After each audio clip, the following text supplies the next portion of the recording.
혹시 여러분은 들어봤던 최악의 욕이 뭐였나요? 저는 그놈 인생 참 기구하네 라는 거였습니다. 약간의 동정과 비웃음이 섞인 그 말은 제 입장에서는 고아 새끼라는 말보다 자존심 상했고 그 어떤 욕설보다 절 가장 비참하게 만들었기 때문이죠. 심지어 제가 부정도 할 수 없었거든요. 맞습니다. 제가 생각해도 제 인생은 참 기구했어요. 고아원에서 운 좋게 입양을 갔는데 그 양부모는 짐승만도 못한 사람들이었기 때문이죠. 저의 양부모란 인간들은 밖에서는 선량한 척, 고아들을 입양해서 잘 키우는 척했지만 아이들을 돈벌이 수단, 무료로 노동을 시킬 수 있는 존재 혹은 아파트 청약의 가점 정도라고 생각했던 사람이었습니다. 실제로 저는 8살이 되었을 때 그 집에 청소를 해야 했어요. 구두 닦는 것부터 설거지, 청소와 빨래까지 그렇게 차근차근 올라가다 결국 돈을 벌어야 했죠. 제 위의 형들은 이미 중학교를 자퇴한 상태였고 저만 유일하게 고등학교를 다니고 있었습니다. 하지만 양아버진 얼마 안 가서 제게 자퇴를 하라고 하더군요. 이유는 다름 아닌 제 담임 선생님의 전화 한 통이었죠. 학교에서 겉돌고 아르바이트를 밤새 하느라 매일 수업 시간에 졸던 저를 신경 써주려고 했던 게 오히려 화근이 됐던 겁니다. 당시 양아버지는 제 멱살을 잡고는 흔들며 물었죠. 너 담임한테 이 털었어? 뭐라고 짓거렸기에 애를 신경 써달라 말라 나한테 명령질을 해? 머리에 먹물 좀 채워 넣었다면 그럴 권리가 있어? 감히 선생 주제에 옛날 같았으면 그 선생 팔다리 다 잘라서 땅 밑에 파묻었어. 내 앞에서 오줌이나 질질 흘리고 있을 놈이 감히 나한테 부모 자격을 운운해? 너 뭐라고 말했지? 힘들다고 징징거렸어? 전 정말 아무 말도 안 했어요. 믿어주세요. 내가 고아 새끼 말을 어떻게 믿어? 부모도 너 싫다고 버리고 갔다며 그런 널 뭘 믿고? 거지 같은 거 불쌍해서 걷어서 키워줬더니 내 뒤통수를 쳐? 네가 요즘 덜 맞았지? 정말 아니에요. 진짜로요. 선생님은 그냥 필요 없고 이참에 자퇴해. 그 선생이 학부모 면담 어쩌고 그러던데 내가 그 새끼한테 검사까지 받아야 된다고 생각하니까 머리가 깨질 것 같아. 어차피 돈만 쭉쭉 나가고 학교 나오나 안 나오나 다 똑같은 거 알지? 너희 형들도 중졸이라고 해도 돈 벌면 잘 살잖아. 고아 꼴통 새끼들이 한글 배웠고 돈 계산할 줄 알면 되는 거지. 더 배워봤자 아무 소용없어. 그래도 졸업하면 회사 다니거나 이러면 돈 더 벌 수 있잖아요. 네? 회사 다니는 것처럼 더 열심히 일하면 그만이야. 기술 배우면 돈 제법 된다고 하더라. 그러니까 내 말 거역할 생각하지 말고 똑바로 일해. 싫어요. 저 학교는 그만두기 싫어요. 한 번의 반항으로 그날 창고에 끌려가서 가둬졌고 물과 소금만으로 일주일을 버텨야 했습니다. 오래 굶으면 배가 미친 듯이 고프고 눈이 빙글빙글 돈다는 그런 표현들을 많이 하던데 그건 제대로 굶어본 적이 없는 사람들의 상상일 뿐이죠. 진짜 굶으면 자동으로 온몸이 덜덜 떨리거든요. 다리의 힘은 완전히 빠지고 눈이 풀리고 손이며 머리며 제대로 가누지 못하고 떨리게 되는 거죠. 그때마다 저를 도와준 것은 바로 제 위에 있던 형들이었어요. 저를 부축해서 묽은 죽을 억지로 입에 넣어주고 따뜻한 우유를 데워서 제 손에 들려줬죠. 그냥 그만두라고 하면 그만뒀어야지. 왜 괜히 그 새끼 심기를 건드려? 그래도 형, 진짜 학교는 나오고 싶었단 말이야. 제 말에 형들도 한숨을 쉬었죠. 그래, 최대한 너만은 고등학교는 졸업시켜줄 줄 알았는데 병증이 돋은 거지, 저 미친놈. 진짜 귀신은 저런 놈 안 데리고 가고 뭐하나 몰라. 그래도 앞으로는 큰 반항하지 마. 그럼 우리 여기서 이렇게 평생 노예처럼 살아? 미쳤어. 힘을 키우라고. 저놈 어차피 다 크면 도망가도 잡지도 않아. 그게 무슨 말이야? 아버지 사채업자잖아. 아는 사람도 많고. 전직 사채업자야. 10년 전이면 몰라도 지금은 이빨 빠진 호랑이라고. 아는 사람이 전국에 깔려? 웃기는 소리 하지 말라고 해. 전에 나 잡혀왔을 때도 돈 주고 사람 풀었던 거야. 너 들어오기 전에 있던 형 있었는데 그 형은 진작에 내뺐어. 어린 마음에 저는 잔뜩 쫄아서 되물었습니다. 죽인 거면? 아버지가 매번 그런 말 하잖아. 말이 되는 소리래. 만만한 어린애들 입양해서 저러는 놈이 무슨 깡이 있어서 그렇게 해? 그러니까 너도 숨죽여 있다가 탈출할 기회 봐서 도망치라고. 잡히지 말고. 우리도 조만간 나갈 거야. 너도 너 살 길 알아서 찾아야 해. 알았냐? 솔직히 형들에게 절 버리고 떠나지 말라고 하고 싶었지만 전 그러지 않았습니다. 저 역시 형들이 어떻게 살았는지 봐왔기 때문이었죠. 전직 조폭이라고 말은 하지만 양아버지는 단순한 사채업자였던 것으로 알고 있습니다. 일을 하면서 아름아름 조직폭력배와 연결이 되어서 서로 원하는 걸 들어주는 정도의 공생관계만 유지했다고 하더군요. 그 뒤에 결혼해서 아이 낳고 그 생활은 정리를 했지만 일부러 문신을 드러내곤 어린 저희들을 늘 겁주곤 했었죠. 누군가를 죽여서 교도소에 들락거렸다는 둥, 칼자국을 가리기 위해서 문신을 했다는 둥 말입니다. 실제로 도망을 쳐도 잡혀오는 건 짧으면 반나절, 길어야 이틀이었으니 당연히 저나 형들이나 도망갈 생각조차 못했어요. 잡히면 원양어선에 팔아버린다는 말을 하기도 했고요. 그런데 한 명이 성공적으로 도망을 치며 절 보살펴줬던 19살, 20살이었던 형들도 뒤이어 도망을 치게 된 겁니다. 문제는 그만큼 저에 대한 감시가 심해졌다는 거였죠.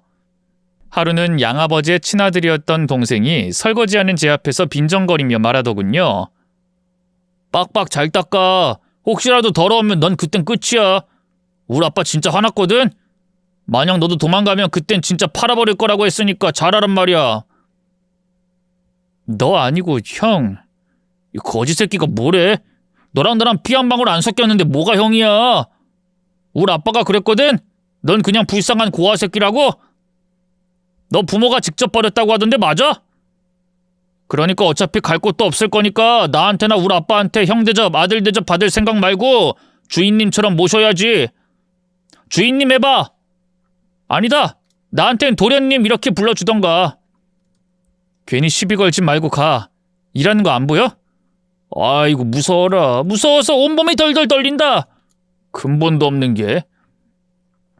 조그만 놈이 양아버지가 하는 말투 그대로를 따라하는 걸 보니 더 치가 떨렸습니다. 그래도 어릴 때는 형 하면서 따르고 귀여웠었는데 조금 머리가 큰 뒤로는 버르장머리가 없어졌죠. 그래서 전 처음엔 무시했어요. 그런데 제가 별 반응하지 않자 이렇게 말했습니다. 근데 나도 가끔은 고아였으면 좋겠어. 고아라는 게 생각해보면 꿀이라니까? 그럼 부모가 내 인생에 참견 안 할 거 아니야. 어떻게 하면 너처럼 부모한테 버림받을 수 있어? 비법 있으면 공유 좀 해주라. 우리 아빠 짜증날 때 써먹게. 입 다물어라. 싫은데 내 입으로 내가 말하는 것도 못하냐? 아휴, 근데 생각해보면 참 너도 인생 지옥 같겠다. 청소에 빨래에 배달일까지 하잖아. 우리 아빠가 그러는데 너 같은 건 잘 자라봤자 범죄자 그 이하고 잘 자라면 배달원이나 할 거래. 미래가 그러니 지옥이라고 봐야지. 아니지. 어차피 네 인생은 지옥이었잖아. 부모가 버렸는데 그게 지옥이 아니면 뭐겠어. 순간 저를 화를 참지 못했고 그 녀석을 두들겨 팼죠. 싹싹 빌면서 그만 때리라고 하는데도 도저히 멈추지 못했어요. 앞니가 부러져서 컥컥 피를 토하는 걸 보고 나서야 멈췄고 저는 아무것도 챙기지 못하고 그 집을 도망치듯 나왔죠. 그때 제 나이가 17살이었습니다. 혹시나 잡힐까봐 저는 두려움에 덜덜 떨면서 걷고 또 걸었어요. 그러다가 공원 벤치에서 잠들었는데 깨어보니 제 주머니 안에는 누군가가 주고 간 현금 3만 원이 들어가 있었죠. 전 그걸로 컵라면을 하나 사 먹고 그 집에서 가장 멀리 떨어진 곳으로 가기 위해 버스에 올랐습니다. 아무런 계획도 없이 거리를 방황하다가 한 PC방에 들어갔죠. 수중에 남은 돈은 4,000원 남짓. 나갈 시간이 다 되어서 저는 계산을 끝내고 밖이 너무 추워서 화장실에서 서성거렸습니다. 그러다가 문득 제 눈에 들어온 것은 누군가가 두고 간 두툼해 보이는 지갑이었어요. 전 그걸 들고 도망치듯 밖으로 나왔죠. 현금을 좀 꺼내서 한 식당에 들어가 배부르게 먹고 마시고 뭘 더 해야 할까 고민하고 있는데 문득 그 지갑 속에 가족 사진이 보이는 겁니다. 가족. 순간 제 마지막 기억이 스치듯 떠올랐죠. 넌 버려진 거야. 그니까 우리 찾을 생각도 하지 마. 제 손을 떼어내던 모진 손, 서두르던 발길, 매정했던 그 뒷모습까지 당시 저의 나이가 그때 6살이었었는데도 버림받았던 기억만은 선명했기에 고아원의 다른 아이들처럼 부모를 기다리진 않았습니다. 너무나 큰 상처였기에 일찍 철이 들었고 그 나이에 할 수 없는 생각을 하게 된 거죠. 아마 그 어린 마음에도 독을 품었던 것 같아요. 다른 애들처럼 부모가 다시 찾아온다고 해도 자신을 버린 주인에게 꼬리를 흔드는 개처럼 굴진 않겠다고 생각했으니까 말이죠. 하지만 지갑 속의 주인공은 행복해 보였습니다. 순간 이건 진짜 아니다라는 생각과 동시에 지갑을 돌려주려 마음먹었어요. 하지만 다시 돌아간 PC방 앞에서 경찰들에게 잡히고 말았죠. 그때 이 경찰보다는 양아버지의 얼굴이 떠올라 필사적으로 빌었습니다. 잘못했어요. 근데 지갑 돌려주려고 왔던 거예요. 진짜로요. 다들 잡히면 그렇게 말해. 돌려줄 놈이 그 지갑에서 돈 꺼내서 쓰고 다녀? 말이 되는 소리를 해야지, 이 도둑놈아. 부모님 전화번호 뭐야? 이런 놈들은 초장에 제대로 혼을 내야 해. 잘못했어요. 돈은 제가 일해서 돌려드릴게요. 너무 배가 고파서 그랬어요. 그리고 밥 먹은 거 말고는 저 진짜 단 한 푼도 손 안 댔어요. 됐고 사회 가서 마저 진술해. 너 이름 뭐야? 이름? 말 안 해요. 아저씨 차라리 교도소에 넣어주세요. 이 새끼가 진짜 정신을 못 차렸네. 따라와! 결국 저는 경찰서로 끌려갔고 경찰 아저씨 맞은편에 앉아서 고개를 푹 숙이고 있었죠. 이름, 나이, 학교를 물어도 저는 입도 열지 않았습니다. 답답해진 아저씨가 책상을 쿵쿵 때리며 겁을 줘도 저는 가만히 있었죠. 그런데 그때 지나가던 한 나이 지긋한 형사가 궁금증이 발동했는지 제가 어떤 경위로 잡혀왔는지 절 조사하던 분에게 묻더군요. 그 이야기를 듣던 형사는 갑자기 제게 나이를 물었습니다. 당연히 저는 입을 꼭 다물었죠. 얌마, 나인 조회해봤자 나오지도 않아. 너랑 동갑인 애들이 얼마나 많은데? 17이요. 17? 가만, 너 목에 그 흉터? 그건 언제 생긴 거야? 어릴 때부터 있었어요. 부모님은 있고? 그거 화상 흉터지? 저는 그 말에 아저씨에게 간절한 눈빛을 보냈습니다. 저 집에 가면 죽어요. 저 좀 살려주세요. 네? 아버지가 알면 진짜 큰일 난다고요. 아버지가 있어? 그래, 그럼 아닌가? 뭔가 실망한 눈빛으로 고개를 끄덕거리더니 제게 왜 집을 나왔는지부터 묻더군요. 그래서 저는 차근차근 제게 있었던 일들을 다 털어놨습니다. 어쩐지 그 사람에게는 그렇게 해도 될 것 같다는 강한 확신이 들었으니까요. 적어도 그 형사는 좀도둑이라고 머리를 때리지도 않았고 어린 게 나쁜 짓 한다고 인상을 쓰지도 않았죠. 그저 가만히 듣다가 딱 한마디 묻더군요. 잠깐, 너 지금 뭐라고 그랬니? 친아들을 네가 때렸다고? 네. 이 정도면 저 잡혀갈 수 있나요? 그럼 차라리 교도소에 보내주세요. 아버지한테 가면 저 진짜 맞아 죽어요. 아니, 굶어서 죽어요. 네? 친아들이라는 건 넌 친아들이 아니라는 뜻이야? 저 입양됐거든요. 고아원에서 1년 정도 있다가요. 잠깐만. 너 여기서 꼼짝 말고 있어. 알았어? 형사 아저씨는 어딘가에서 물건을 막 뒤지더니 아주 낡고 오래된 전단지를 제게 내밀었죠. 한 아이의 사진과 함께 인상착의에 화상 흉터 자국이 있다는 특징이 쓰여 있었어요. 그리고 발바닥에 있는 사마귀까지 저와 똑같았죠. 다시 사진을 보니 그건 어린 시절의 저였습니다. 이게 뭔데요? 뭐긴 뭐야! 가족들이 널 찾는다는 말이지! 나를 버렸다고 생각했던 가족이 나를 찾는다는 것에 혼란스러움도 있었지만 제 심장은 어느새 뛰고 있었죠. 제 딱한 사정을 들은 지갑 주인도 저를 처벌하지 않겠다는 의사를 밝히더군요. 거기다가 형사님이 돈까지 대신 지불해주며 사건은 크게 번지지 않았죠. 그리고 그 전단지의 오래된 전화번호를 추적해서 가족과 연락이 닿게 된 것은 불과 3일 만이었습니다. 경찰서에 들어선 아버지는 절 바짝 끌어안고 말했죠. 성준아, 내가 널 얼마나 찾았는지 알아? 내 인생을 다 걸고 찾았어, 이놈아. 진짜로 제 아버지인가요? 그래. 이 불쌍한 것, 이 가여운 것을 어찌하면 좋아? 도대체 왜 경찰서에 안 왔어? 왜 날 안 찾았어, 이 미련한 것아? 그런 일이 있었으면 경찰서에 가장 먼저 왔어야지. 나 기억 안 나. 날 버렸잖아요. 전 분명히 기억해요. 아니야, 너 착각하는 거야. 어리니까 그럴 수 있지. 분명 저희 엄마가 아니라니까. 전단지까지 만들어서 찾은 게 널 잃어버린 날이야. 근데 우리가 널 왜 버려? 형편이 어려운 것도 아니고 이 아버지 사업해서 돈 없지 않아. 다른 이유도 없이 친자식 버리는 부모가 세상 천지 어디 있겠어. 어쨌든 잘 왔어. 앞으로 우리 잘 지내보자. 나를 버린 부모, 그게 다 오해였던 걸까?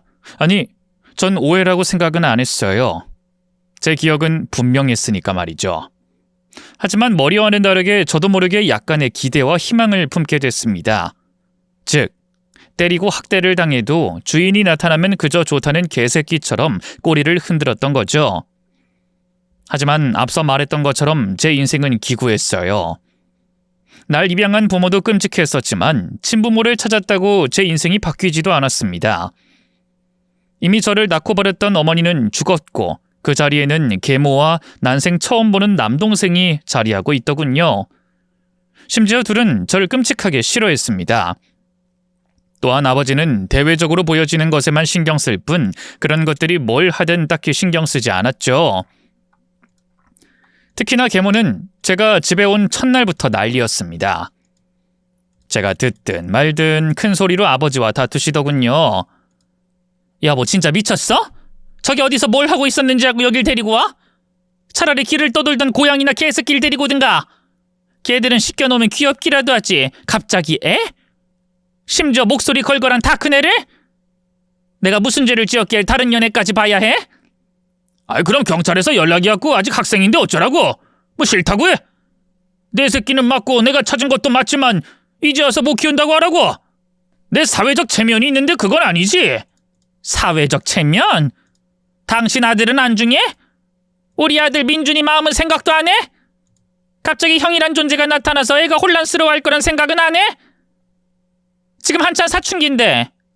그리고 나도 지금 한참 예민해. 갱년기 접어들어서 하루에 12번도 미치겠다고.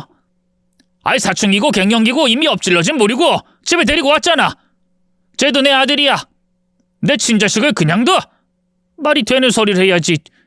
당신도 적당히 해. 그만 받아들이란 뜻이야. 양부모 있다며? 그럼 거기로 가는 게 맞지? 아, 경찰에서 말하는데 정상적인 인간들이 아니라잖아. 안 그래도 법적으로 뭐 학대니 뭐니 하면서 나한테 애를 데리고 출석해란 말아 이러던데 그런 집에 애를 맡기겠다고 하는 게 말이나 되냐고? 아예 죽으라고 등을 떠밀라고 하지. 그 상황엔 당신도 데리고 왔을 거야. 경찰서에서 보인 눈물과 오열은 모두 거짓이었습니다.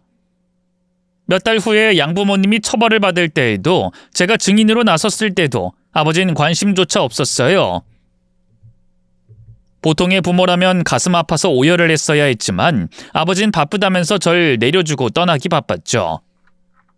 실제로 아버진 제게 이렇게 말했습니다.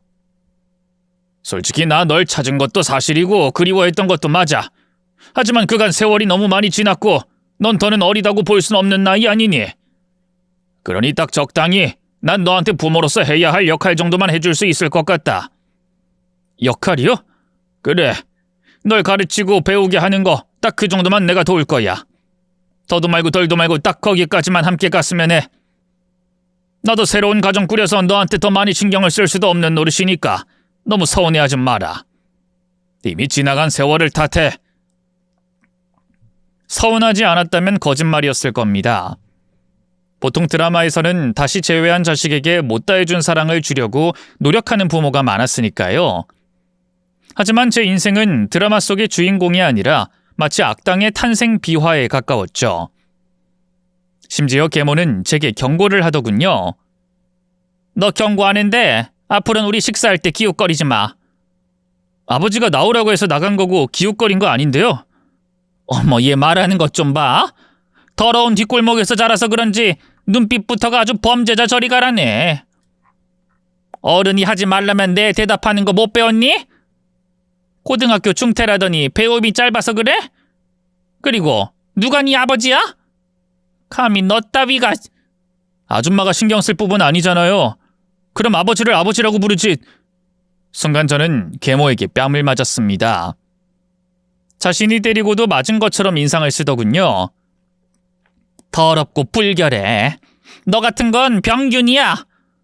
우리 민준이한테 옮을까봐 너무 소름 끼치고 끔찍해. 너 도둑질도 하고 다녔다며? 못 배워먹은 것들이 빠지는 길이 결국 다 그런 거 아니겠어? 난 이런 너랑 같은 공간에서 숨 쉬는 것도 기가 막힌 사람이야. 뒤로 넘어가겠다고. 그럼 아줌마가 나가시면 되는 거죠? 허!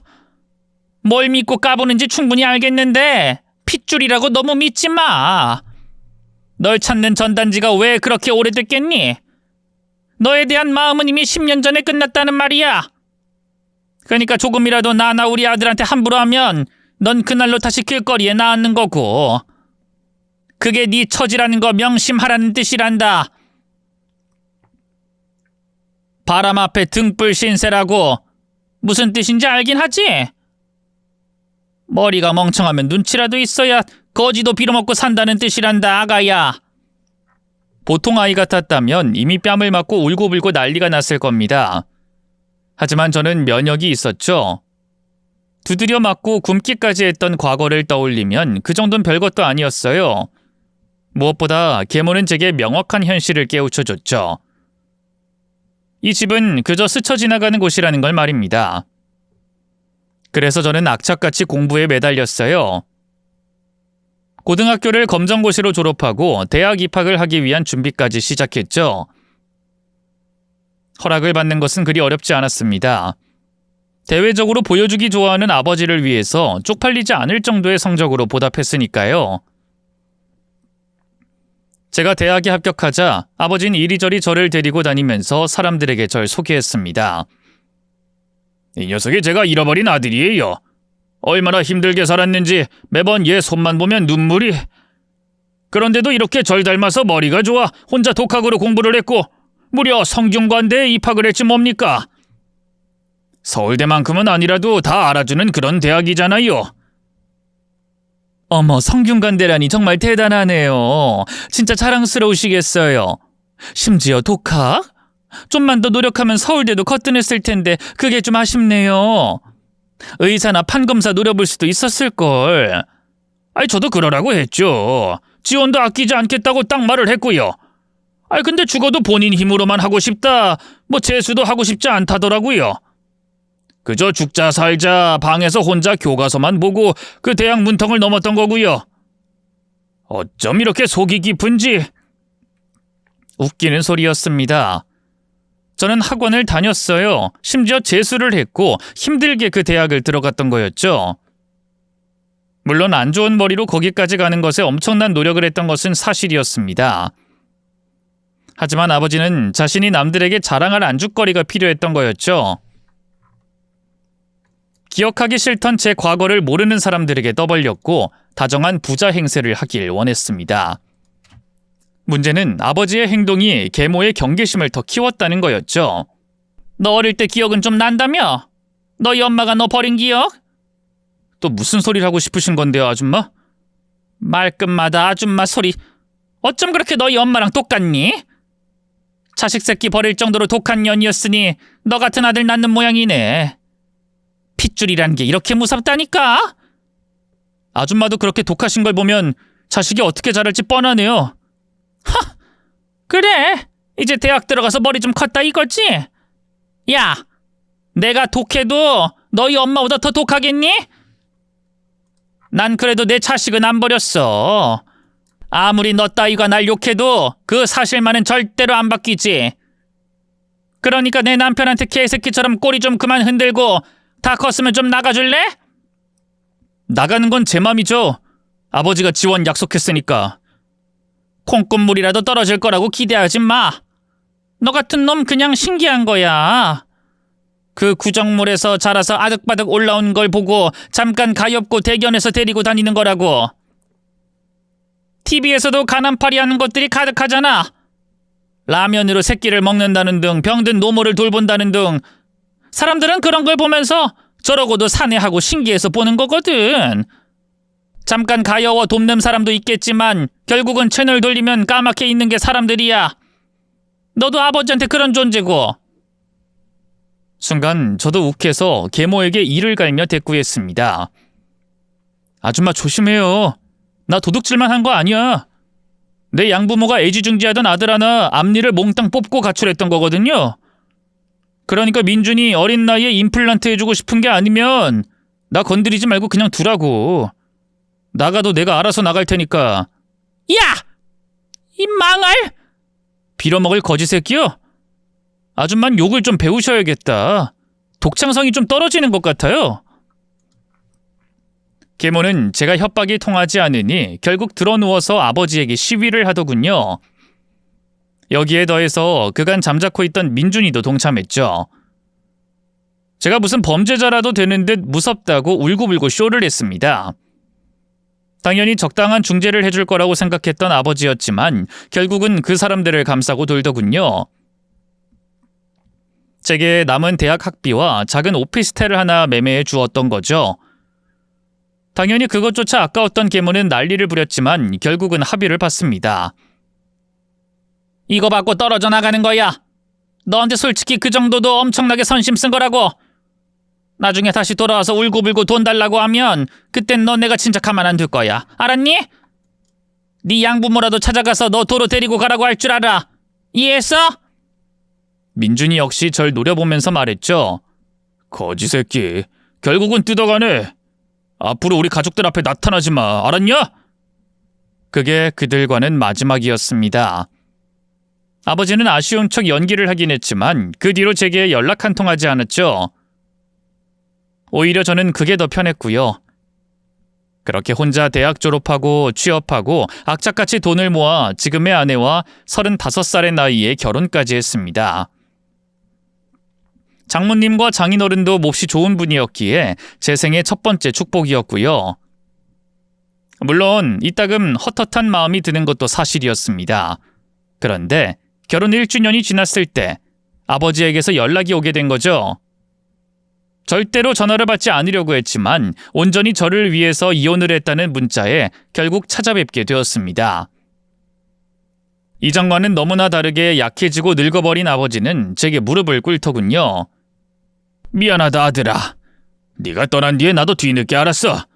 그것들은 내 돈만 노리고 내 옆에 있었다는 걸. 그간 너와 내 사이를 이간질도 했더라고. 이간질이요? 그래. 난 바보처럼 그것도 모르고 그 여자 말을 믿었었어.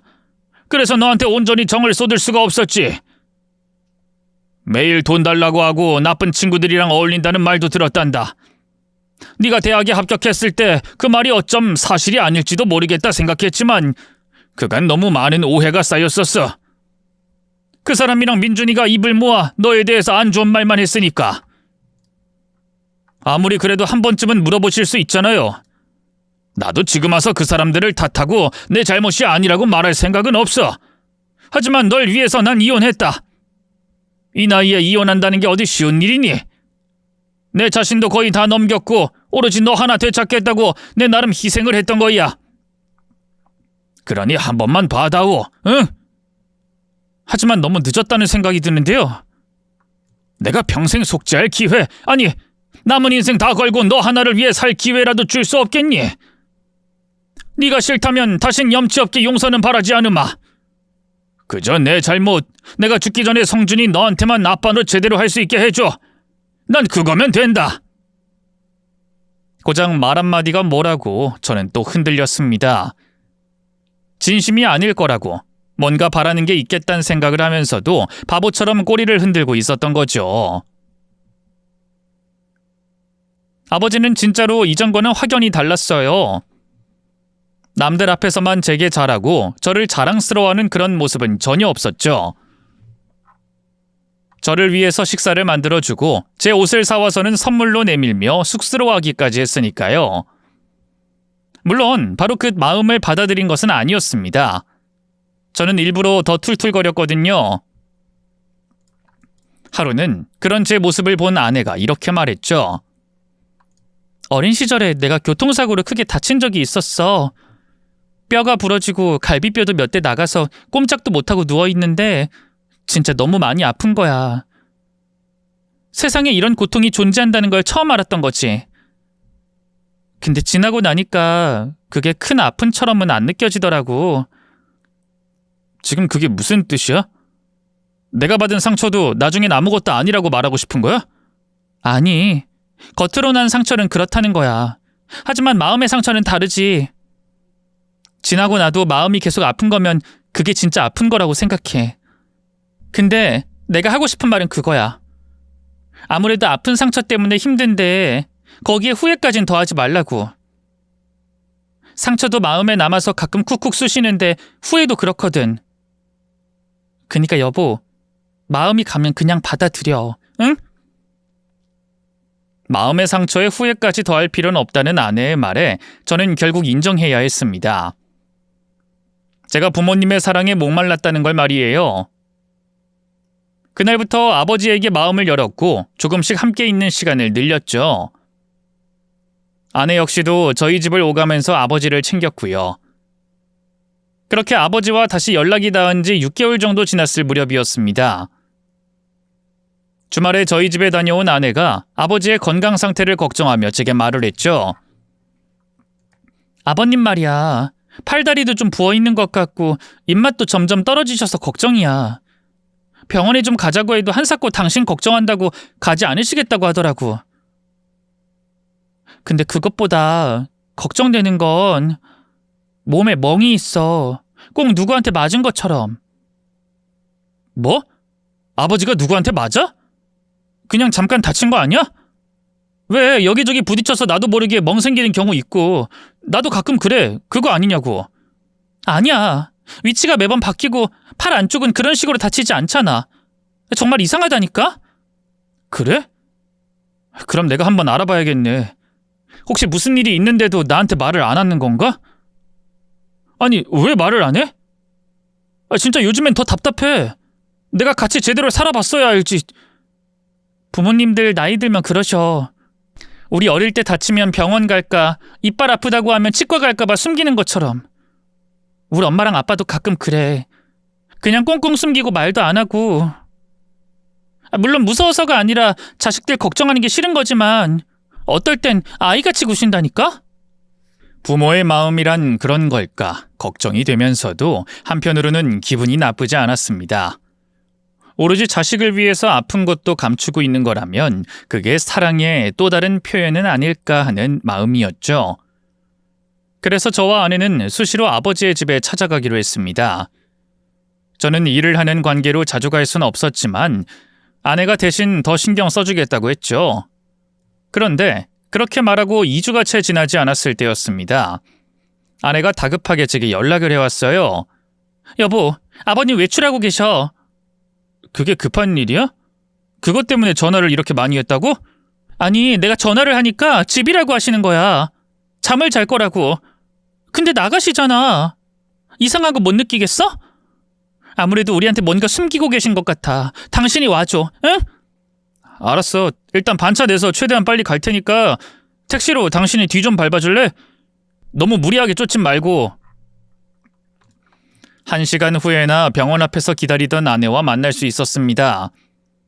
하필 병원에 몰래 왔다니 심장이 쿵쿵 뛰고 머리가 어지러웠죠. 아내는 제게 병실이 어딘지 알아봤다며 얼른 가보라고 하더군요. 저와 아버지 두 사람이 이야기를 할 시간을 주고 싶었던 모양이었습니다. 그렇게 올라가서 병실 문 앞에 섰는데 순간 소름 끼치는 목소리에 걸음을 멈추고 몸을 낮췄죠. 바로 계모의 목소리가 들렸던 겁니다. 잘 들리지 않았지만 아버지와 마치 다투는 것처럼 언성을 높이고 있었죠. 저는 문을 아주 살짝 열어서 귀를 가져다 댔어요. 그럼 나더러 언제까지 더 기다리라는 거야? 조만간 상견례 한다고 하잖아. 우리 민준이 아빠 없는 애 만들어야 속이 후련하겠어? 얼른 성준이한테 간 이식해달라고 해. 그놈이 의심이 많아. 나도 마음에도 없는 아빠 노릇하는 거 미치고 발작 뛰겠다고. 그러게 왜 당신은 가만히 있는 애를 내쫓아서 일을 이렇게 번거롭게 만들어? 그 새끼만 보면 우라가 치미는데 어쩌라고? 무엇보다 난 찜찜했단 말이야. 계속 데리고 있다가 그놈이 기억이라도 퍼뜩 나면. 고작 6살이 뭘 기억해? 기억한다잖아. 엄마가 버렸다고 착각해서 망정이지. 나랑 당신이 그놈 버렸는데 그걸 기억하면 어쩔 거야? 눈빛도 찜찜한데 화나서 칼이라도 휘두르면 당신이 막아낼 힘은 있고? 다 늙어서 자기 몸 하나도 제대로 컨트롤 못하면서 그 시한폭탄을 어떻게 데리고 있어? 조금만 사랑한다, 예쁘다고 해주면 부모 사랑 못 받고 커서 간이고 쓸겨 다 내어줄 놈이야. 그런 놈이니까 조금이라도 잘했으면 됐잖아. 이혼까지 하면서 번거롭게 그놈 호적에 다시 넣고 간 내어달라고 사정하고 지금 이 꼴이 된 게 다 당신 잘못이야. 알아? 몰라. 이 미친난 일을 어쩌라고? 그때 우리가 알았어? 당신이 만성 간부전증에 걸릴지. 서서히 나타나는 질환이니까 나도 몰랐지. 그니까 차라리 민준이가 해주면 안 될까? 민준이 검사도 끝났고 이식 적합하잖아. 나도 계속 병원 치료받는 게 고통스러워서 그래.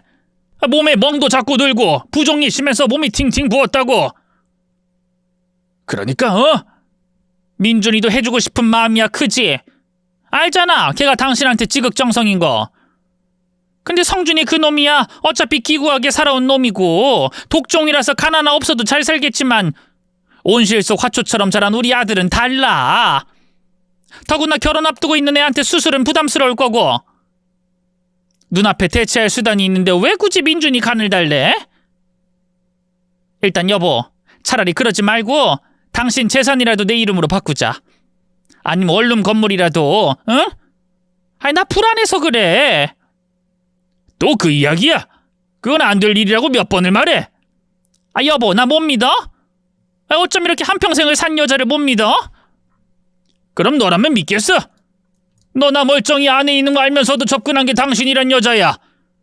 덜컥 임신까지 해서 결혼해달라고 우리 집 밀고 들어온 게 너였고 안 사람이 이혼은 절대 못한다 이렇게 나오니까 내 친아들까지 버리자고 했는데 그런 독종을 내가 믿겠어? 동조한 건 당신이었어. 전처가 안 놔줘서 못 헤어진다고 징징 짠 건 당신이야. 그래, 어쨌든 당신이 그 먼 곳까지 가서 애 두고 온 거잖아. 이혼은 이혼이고 내가 건강 회복되면 그때 재산 분배할 거야. 그게 내 유일한 담보고 내 목숨줄이야. 이제 사업도 접어서 내 남은 유일한 재산인데 뭘 믿고 덜컥 주냐고. 부부 사이도 계산은 철저히 해야지. 그랬다가 당신 죽으면 그 망할 놈도 상속받는 거잖아. 그니까 안 죽게 해야지. 나한테 잘하라고. 혹여나 배신할 생각은 마. 우린 이제 죽어도 같이 죽고 살아도 같이 사는 거야. 내가 죽으면 재산도 없어. 알아? 정말 소름 끼치게도 흐릿했던 기억이 또렷해지는 기분이었습니다. 저를 밀어냈던 차가웠던 손, 그리고 멀어져가는 뒷모습의 주인공이 저희 어머니가 아닌 계모였던 거죠. 두 사람은 오래전부터 불륜관계였던 것이고 아이가 생기니 조급해져서 절 버리는 것에 합의를 했던 거였습니다. 일부러 최대한 떨어진 곳에 절 두고 대외적으로 찾는 신용만 하면서요. 그렇게 생각하니 모든 게 맞아떨어졌죠. 아버지가 이상하게 제게 거리를 둔 건 역시 양심에 찔렸기 때문이라는 걸 말입니다. 자신이 버린 아이가 돌아왔으니 따뜻하게 대하는 건 불가능했던 거였어요.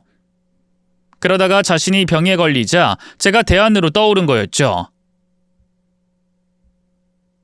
둘은 이혼한 척하면서 제가 간이식을 해주길 기다리고 있었던 겁니다. 저는 바로 병실 문을 열고 들어갔어요.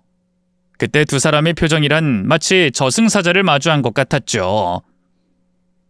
계모는 비명을 질렀고 아버진 하얗게 질려서 말을 더듬더군요. 너 성준이 네가 어떻게? 저는 바로 아버지의 멱살을 잡아 올렸습니다. 다 들었으니까 허튼 소리 하지 마. 당신이 날 버린 거였어? 저 여자랑 짜고?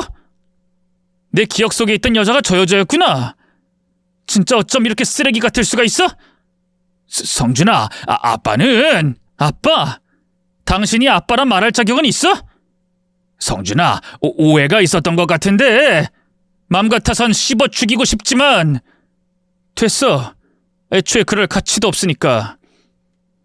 아버진 살짝 당황했다가 잠깐 생각하더니 멱살 잡은 제 손을 뿌리치며 소리쳤죠. 그래, 어차피 들킨 거 뭐 이제 와서 신고라도 할 생각이야? 증거 있어? 됐다, 다 집어치워. 누군 좋아서 너한테 아빠 노릇한 줄 알아? 나 너 아니라고 해도 간이식 받는 거 어렵지도 않아. 내가 아들이 하나야? 둘이야? 그것도 나 없으면 못 사는 내 아들 민준이가 있고. 저는 그런 아버지를 진심으로 비웃었습니다. 민준이가 간이식을 해줄 거라고 생각해? 아님 설마 저 아줌마가 그걸 허락할 거라고 생각해? 당신 죽을 날만 손꼽아 기다리는 걸 보게 될걸? 아줌마는 아빠 재산을 못 받아서 발을 동동 굴릴 거고 민준이는 질질 짜면서 결혼할 돈 달라고 난리를 치겠지. 그럼 그게 지옥이지 다른 게 지옥이겠어? 어디 그 지옥에서 천천히 말라 죽어가봐. 너 이 자식이 정말... 아, 참고로 나 이거 몰랐으면 간이식 해줬을 거야. 10번이고 20번이고 난 반드시 해줬을 거라고. 우리 아내가 그러더라. 후회도 상처가 될 수 있다고. 그러니까 어디 마음껏 땅을 치고 후회해보라고 하는 말이야. 내가 왜 그때 내 아들한테 그랬을까 하고. 그때 계모는 저를 등 뒤에서 때리기 시작했고 꼬집고 머리채를 잡으려고 힘을 썼습니다. 저 역시 그 여자를 몇 대 때릴까 심각하게 고민했지만 결국 뺨만 더 맞고 말았죠. 그런데 바로 그때 병실 문이 열리면서 누군가 빠르게 뛰어왔고 계모가 뒤로 나가 떨어졌어요. 제 아내였습니다. 차분하고 수더분한 성격의 아내였는데 눈이 반쯤 돌아서 머리털을 뽑기 시작했죠. 당신이 뭔데 내 남편을 때려? 당신 뭐야? 아내는 아무래도 아무것도 모르는 상태로 제가 맞는 것만 본 모양이었습니다. 하필 아내는 중학교 배구부 출신이었기에 힘이 장사였어요. 팔다리도 길고 한 대 맞으면 정말 별이 보일 정도로 아팠죠. 그러다 보니 계모는 너무 큰 고통에도 빠져나올 수 없자 나 성준이 엄마야! 내가 엄마라고! 하며 외쳤고 아내는 그 말에 더 눈이 돌아 뺨을 퍽퍽 때렸죠. 당신이 내 남편 버린 그 여자야? 죽었다고 했는데 살아있었니? 그럼 내가 오늘 죽여버릴라니까 너 각오해. 내 남편 마음에 상처낸 거 내가 몇 배로 돌려받을 거야. 이 여자 미쳤어. 아! 경찰 불러, 경찰! 그 말과 거의 동시에 병원 관계자들이 소란에 들어왔고 저는 아내를 계모에게서 떨어뜨린 뒤 그곳을 도망치듯 나왔습니다. 계모는 코피를 줄줄 쏟고 있었는데 두 사람이 결코 신고는 할 수 없으리라 확신했죠. 집으로 가는 도중에 저는 제가 보고 들은 것들을 모두 털어놨어요. 그런데 그 말을 하다가 참고 있던 감정이 쏟아져 나왔죠. 아무리 재수가 없어도 왜 나한테만 이런 일이 생길까? 가족이라는 게 왜 하나같이 이 모양일까? 터지고 말았던 겁니다. 갓길에 차를 세우고 눈물 콧물 다 흘리며 엉엉 울었죠. 어릴 때도 한 번을 울지 않고 다 참고 버텼는데 그때만큼은 무너질 수밖에 없었어요. 아내는 저를 달래며 문득 이런 말을 했습니다. 그럼 어머님은? 돌아가신 게 맞아? 돌아가셨다고 이야기를 했으니까. 그 당신 배다른 동생 나이를 생각하면 당신 잃어버리고 고작 1년도 안 돼서 헤어지신 거잖아. 시간상 돌아가신 후에 헤어진 게 아니라는 말이고. 무엇보다 거짓말을 계속해왔는데 그 말을 전부 믿을 필요 있어? 한번 알아보자. 우리 유전자 등록하러 가. 유전자 등록? 그래. 이름은 알아봤자 경찰에서 잘 안 알려주고 전단지 요즘 누가 해. 경찰에 등록 한 번이면 끝나는데. 그니까 우리 한 번만 더 노력해보자. 그래도 아니면? 엄마란 사람도 아버지랑 똑같은 사람이면? 오히려 저는 더 자신이 없었습니다. 저는 가족 자체를 믿고 싶지 않았고 또다시 상처받고 싶지 않았으니까요. 더는 가여운 강아지처럼 꼬리를 흔들고 싶지도 않았죠. 그래서 저는 하지 않겠다고 했어요. 하지만 아내는 끈질기게 저를 설득했고 결국 반강제로 등록을 완료했습니다. 헌데 얼마 후 경찰에서 어머니가 절 찾는다는 소식을 들었죠. 제게 동의를 하면 그때 만나게 해주겠다고 말도 덧붙였고요. 한참을 망설였지만 아내는 제 손을 잡아주며 용기를 주더군요. 그리고 마침내 약속의 날 저는 어머니와 마주하게 되었습니다. 성준이니? 네, 딱 한마디였어요. 이내 움푹하게 들어간 어머니의 눈에서는 눈물이 쉬지 않고 쏟아져 나왔고 다리에 힘이 풀렸는지 주저앉아서 저를 하염없이 봤죠. 보고 싶었다. 왜 날 찾지 않았는지, 어째서 이렇게 늦었냐는 등 아버지처럼 그런 말도 없었습니다. 그저 제게 기어오다시피 와서 얼굴을 쓸고 또 쓸고 이게 꿈인지 몇 번을 묻더니 저를 안고는 벌벌 떠시더군요. 그리고 그런 어머니 곁에는 AI로 만든 것 같은 성인이 된 제 얼굴이 박힌 전단지가 있었죠. 엄마? 엄마? 그래, 엄마야. 우리 아들, 내 아들 성준아. 미안해. 엄마가 너무 늦어서 내가 너무 잘못했다, 성준아. 엄마 왜 이제 왔어? 왜? 미안하다. 미안해. 바들바들 떠는 그 손을 맞잡고 우린 함께 목 놓아 울었습니다. 곁에서 보던 아내도 눈물을 흘렸고 저는 그날 저를 사랑했던 유일한 가족을 찾게 된 거였죠. 아내는 어머님을 저희 집에서 모시자고 했습니다. 떨어져 있던 기간만큼 더 함께 있어야 한다고 하면서요. 어머니는 계속 싫다고 하셨지만 결국 아내는 어머니를 저희 집으로 모시고 왔죠. 여보, 진짜 너무 고마워. 차마 그러자는 말은 못했는데. 아니야, 내가 말했잖아. 후회도 마음에 오래 남는다고. 그리고 상처를 치료하려면 이 방법이 최고야. 진짜 사랑을 받는 거. 나도 어머님도 당신 많이 사랑해주면 조금은 덜 아플 거 아니야. 그리고 어머님도 마음 많이 다치셨을 거고. 같이 치유해보자, 우리. 저와 제외한 어머니는 한 달은 제가 좋아했던 반찬만 주구장창 차려주셨습니다. 제가 제대로 못 먹고 사는 것도 아니었는데 본인 눈에는 그러지 않은 모양이었죠. 마치 지난날에 못해준 것까지 한 번에 다 해주려고 하는 것처럼 그렇게 밥을 해먹이셨어요. 그리고 또 몇 달은 제게 옷을 그렇게 사서 입히셨죠. 이를 지켜보던 아내는 어머니에게 이렇게 말하더군요. 어머님, 저희 여행도 다녀요. 사진도 많이 못 찍었잖아요. 이제 돌봐주는 건 그만하고 우리 함께 추억도 많이 만들고 이야기도 많이 해요. 네? 아유, 그래. 난 왜 그런 생각을 못했을까? 고맙다, 아가. 아내는 정말 현명했습니다.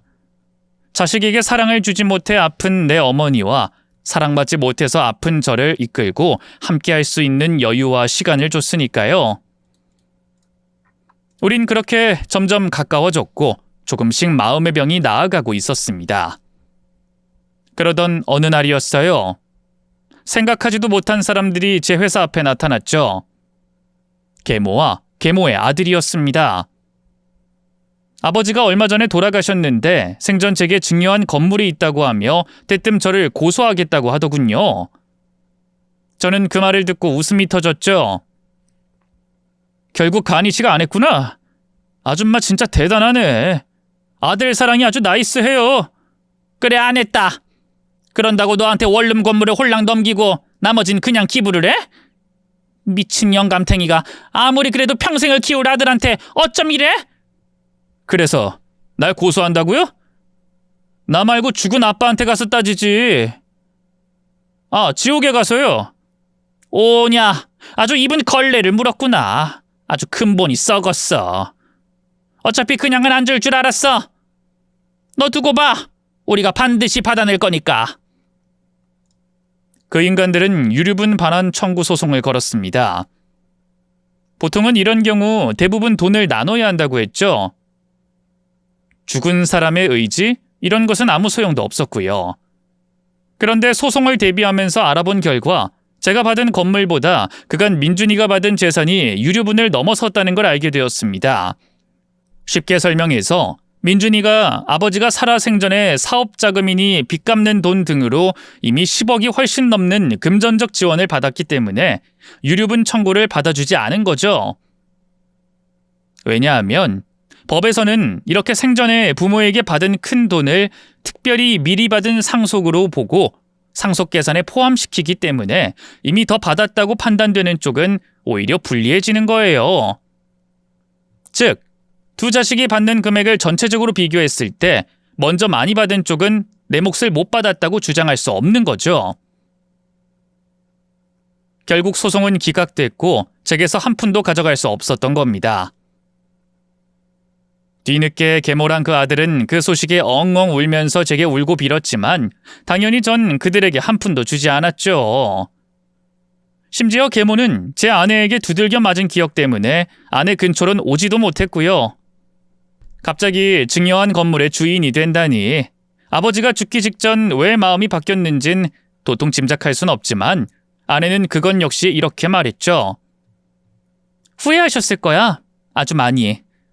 그래서 당신한테 미안했을 거고. 재산 딱 맞춰서 준 거 보면 몰라? 나머진 기부해버리셨다고 하잖아. 미리 변호사랑 상담했던 거야. 그 정도면. 그렇다고 해도 간이식 안 해준 것 때문에 홧김에 그랬을 가능성이 더 커. 그 사람이 뭐가 아쉬워서 나한테 후회를 해?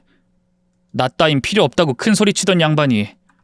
여보, 죽은 사람이고 당신한텐 나쁜 사람이지만 우리 의도까진 안 좋게 생각은 말자.